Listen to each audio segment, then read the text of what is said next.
Thanks, Anthony. Going now to Rushanara, please. Thank you very much, and good afternoon. And I think just picking up on the point about unemployment, if you take a constituency like mine in East London, what we see is, rising levels of poverty on top of being the highest child poverty level in the country.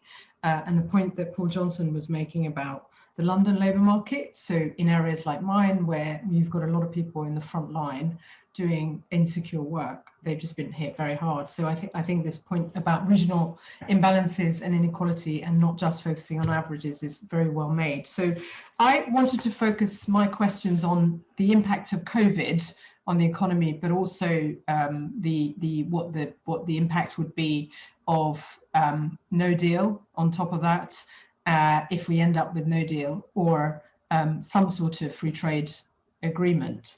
So kicking off with the first question, how do each of you think the impact from COVID compares with the impact of a no deal scenario, and also the other scenario of a typical, if you like, as the OBR framed it, free trade agreement with the European Union? Perhaps I will start with Paul Johnson and then move on to Karen Ward.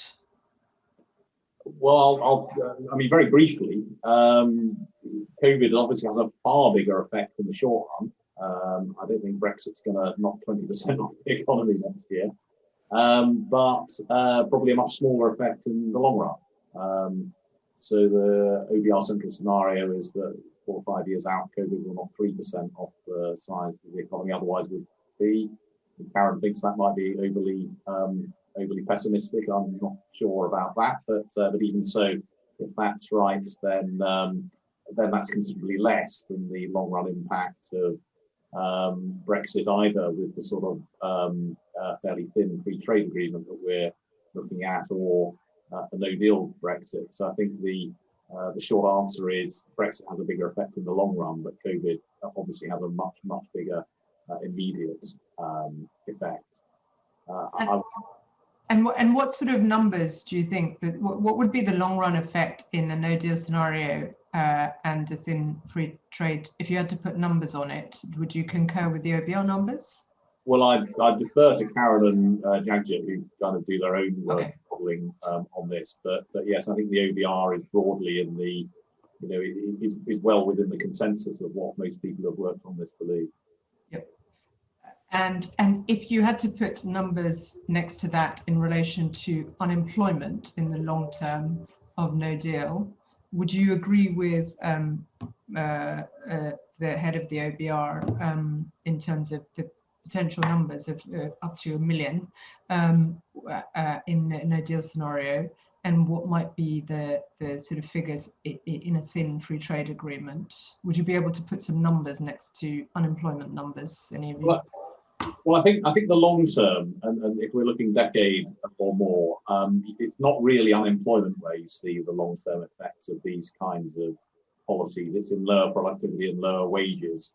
The unemployment will come in the short run as the economy adapts, and that unemployment can obviously have, thinking about sort of regional impact or the sorts of people that are likely to be affected, particularly in a no-deal scenario, that's likely to have a particularly negative effect on various aspects of manufacturing and quite a lot of people in areas like the West Midlands, certainly in Northern Ireland, and the Northeast, often men with sort of mid-level qualifications in those sorts of areas, and that can clearly have.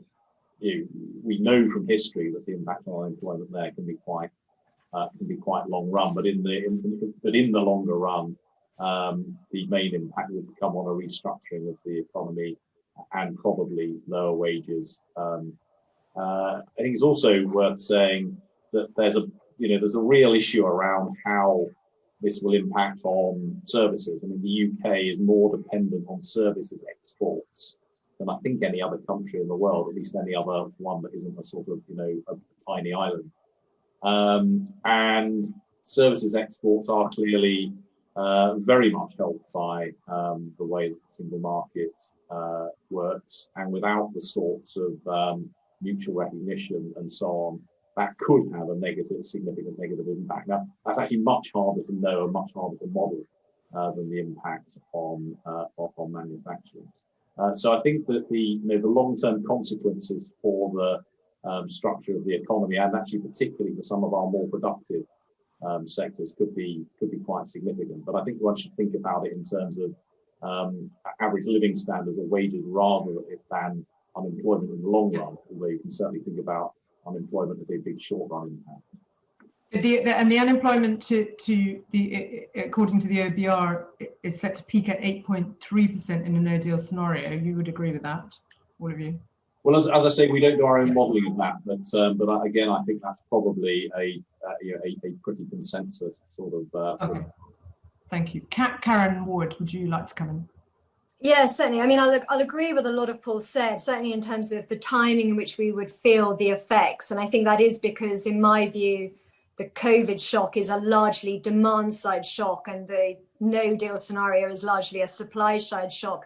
And I think the implication of that is much harder to offset with policy. You know, we've talked a lot about some of the things we've managed to do to cope with and assist the economy through COVID. It's not as obvious because the main damage, I think, that happens through no deal is via investment. We've already seen, since the referendum, investment in the UK has stagnated. Compare that to Italy, Japan, the US, Germany, France. All of those have been double digits. In fact, it's up 20% in France, 15% in the US at the time in which the UK has stagnated. So just to flesh out some of the numbers on the point Paul made there about investment. And it's very hard to get people investing when they're just not certain about their opportunities and their demand outlook. So I don't think we've got sort of policy levers necessarily to counter them. In terms of the specific numbers, I've been through all of the assumptions that the OBR made in their projections. They all look reasonable to me. I think perhaps there's one where I would be slightly more pessimistic. They have a 5% decline in sterling on the event of a no deal. I would suggest that's going to be significantly larger than that, more like 10%, and what that in some ways can help the economy in the long run adjust, but in the very near term, I think that would, through rising import prices, be a real problem for consumer spending at a time when incomes are weak. So I think they have 4% off long-term GDP, and as you say, that near-term rise in unemployment, my base, because of my COVID scenario, is lower, but the increment of what they are adding on from their COVID scenario, adding on no deal, I would that those numbers look reasonable and balanced to me. Thank you, Professor Jagjit, and then Dr. Marianne Tensia. Thank you, Rush. I won't take long. I'll leave the stage to Marianne, but briefly, from an sort of academic point of view, it's incredibly interesting looking at the COVID shock and the Brexit shock, in the sense in which they are filling the gap that the other one is not hitting. So the COVID is a short-run shock, as Paul and Karen have said, of an extreme nature. The Brexit shock, in all the modelling that we've done and we've been reading in the last 4 years, is something that affects the long run. We've got a given structure of the UK economy that is endogenous to the trading structure we have with the European Union. To change to the new structure, just as we were talking about the labour market earlier on, takes time. It's not something I'm saying will be devastating to the economy, but moving and shifting those resources to a new set of structures will take time and impose some costs. So we have short run and long run shock, COVID and Brexit, but we also have COVID and Brexit hitting different parts of the economy. In sort of comical circles, we've been calling Brexit the Heineken shock, because it hits the parts of the economy that COVID can't hit. It's kind of it's affecting manufacturing, finance, retail, and many of these areas, certainly online retail, have done reasonably well in this process. So you've got overall another shock coming along that's affecting the economy. So the way to think about this is not in terms of growth rates. And Paul's right, I don't want to get into unemployment. Simply want to say, compared to the level of activity we might have anticipated the economy having in, say, 4 or 5 years, each of these shocks look likely to remove something between 2 to 4% off the economy compared to where we otherwise would have been, in the absence of further policy interventions. So it's huge. Both taken together, on average, they're going to reduce income by, if we add them up, by something like 5 to 8%. And of course, one of those, just to wrap up, because I've got probably a tiny bit of time to bring in Dr. Sensia. One of those happened to us, COVID. The other is a political choice. And the question for you and Professor Sensia is, given we are not yet clear whether we're going to get a deal or not, and even if we do, it will knock off percentages off GDP. Is there a case for not imposing another shock on the population, given we've just had this COVID shock, and actually seeking an extension if we can't secure a deal? Yes or no, Professor, and then on to Dr. Sensia. Well, I don't have to say yet. I don't have to reply yes or no. Sure, up to you. It's a terribly, look, Brexit is a political choice. It's also a choice of the British people. But if we're in an economic model only and not responding to the political directives we've been given, and a number of elections and referenda that have gone a particular way, then clearly deciding not to do something that materially affects people's prosperity might be a good thing to do. But that said, those results are very much dependent upon a given structure of the economy. So with a different form of assumptions, you may well get some longer run benefits from Brexit. Dr. Sensia, you have the last word in this section of questions, unless anyone else wants to come in and call for an extension from... Well, there has been academic research on the effect of Brexit on regions, and essentially it says that the regions that are more heavily reliant on manufacturing will have the greatest hit to GDP in those regions, particularly because they rely on supply chains running backwards and forwards across Europe. So you're looking at pockets of the Northwest, Northeast, the Midlands that are heavily reliant on those manufacturing industries.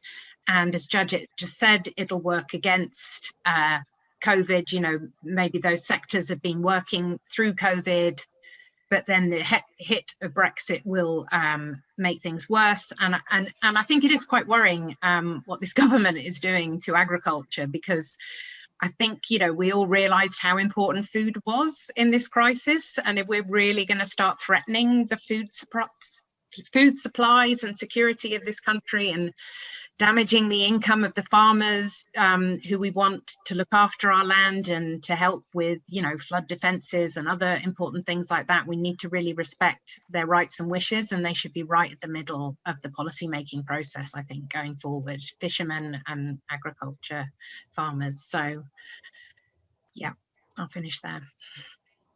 Thank you. Thank you very much. I don't know if anyone else wanted to come in or if I'm allowed to bring anyone else in, but I'm grateful for... I mean, the other thing I would say is it is going to be a very different, you know, if the forecast is 8% for unemployment, it's going to be very different. It'll be much higher in those regions that rely on manufacturing if there is a bad deal for those areas, for that trade.